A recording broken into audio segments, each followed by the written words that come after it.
Nessa aula discutiremos conceitos básicos ligados à corrosão de metais. Os objetivos são apresentar os tipos de corrosão mais comuns e que ocorrem nos metais empregados na construção, dar algum exemplo de situações corriqueiras que a gente encontra por aí que estimulam a corrosão, que poderiam ser evitadas, e discutir sistemas e formas de proteção contra a corrosão. Pessoal, o que é corrosão? Corrosão é um fenômeno natural. Nem tudo que você encontra por aí está estável. Por exemplo, pensa assim, na natureza, você encontra o aço pronto? Não. Ele está na forma de minério. Essa provavelmente é a forma mais estável do átomo ferro.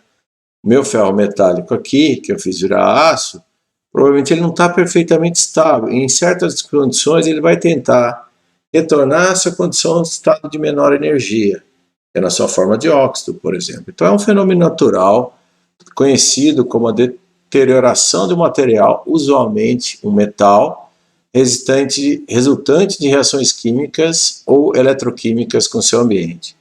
Uma discussão bastante chique para dizer algo que é muito simples. Todo o material vai degradar. E aí você tem que se perguntar, ele está na condição estável? Sim ou não? Qual é a condição estável? Em que ambiente ele está? Ele está protegido? E se ele degradar na presença de umidade e oxigênio? Eu tiro umidade e oxigênio, esse cara não vai estar degradando. Então é isso que nós temos que discutir como corrosão. Entender que isso é um fenômeno natural e que nós temos que trabalhar para evitar. Existem diferentes formas de corrosão que são classificadas de uma maneira bastante óbvia. Existe aquela generalizada, que vai atacar o material inteiro, e existe aquela que é localizada, né, que vai acontecer em algum ponto específico, né? E essas localizadas podem ser classificadas em corrosão galvânica, pitches de corrosão, uma fresta, uma erosão, uma dissolução seletiva. Ou ela acontece em escala microscópica, né, entre os grãos, por exemplo, um sistema sob tensão. Né? Nos interessa muito a corrosão generalizada, que atende a que geralmente está acontecendo no aço, né? No ferro, nosso metal mais utilizado. Por que ela é generalizada? Né?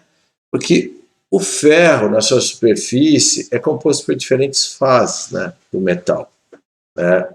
Algumas podem ser eletropositivas, outras eletronegativas na presença de umidade.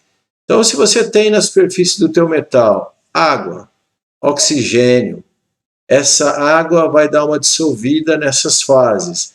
E se ela começar a precipitar um hidróxido de ferro, ela cria por si só a condição de formar uma pilha eletrolítica, como se eu tinha aqueles eventos de corrosão galvânica, aonde a parte catódica vai estar recebendo elétrons da parte anódica que vai estar se corroendo.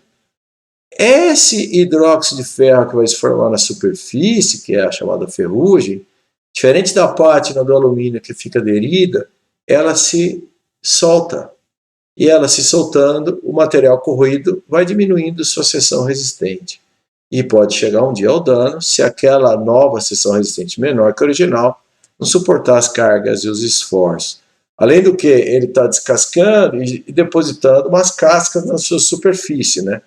Que além de feia, dependendo do local, se não tiver espaço para ela ser depositada, podem induzir tensões em materiais que estejam em contato.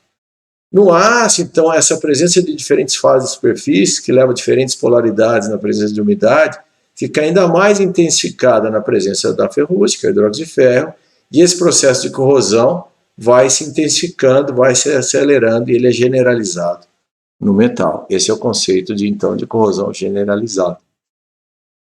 Agora, a galvânica não acontece com um metal só.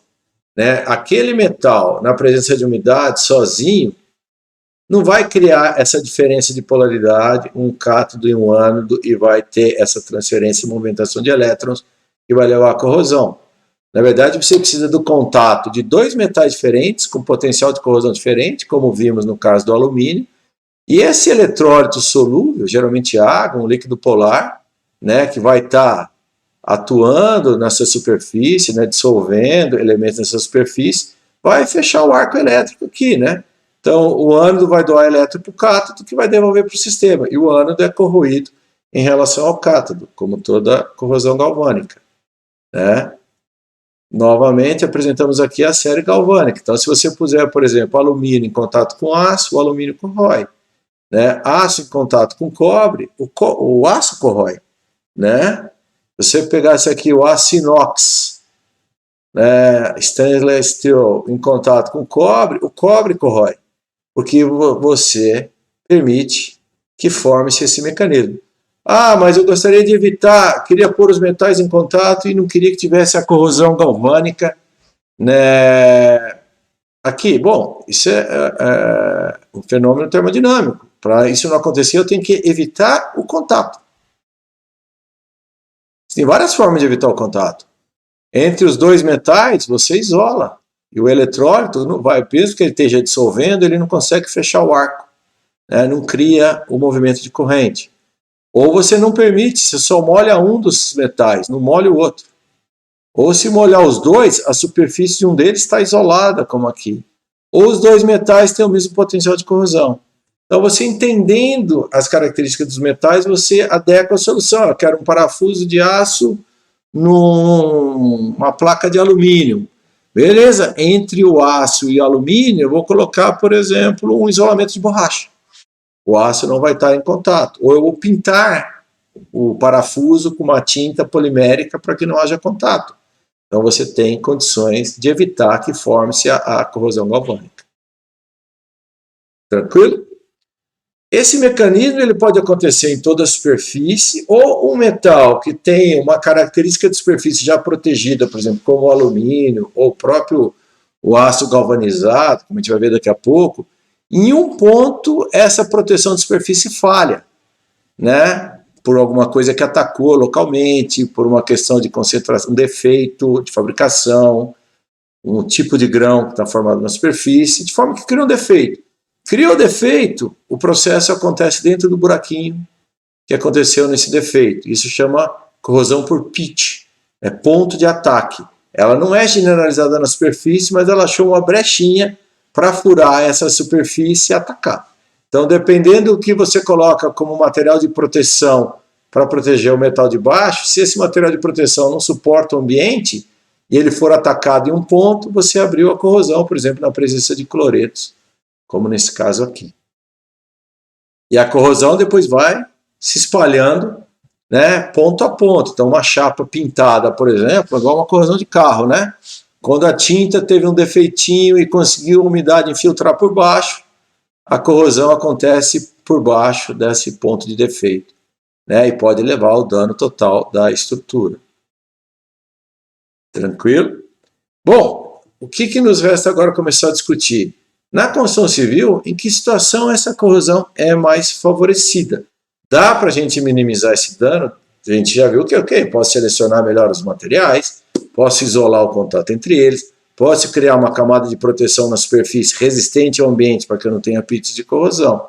Mas eu posso também melhorar meu projeto, que vai ser o tema da nossa próxima vídeo.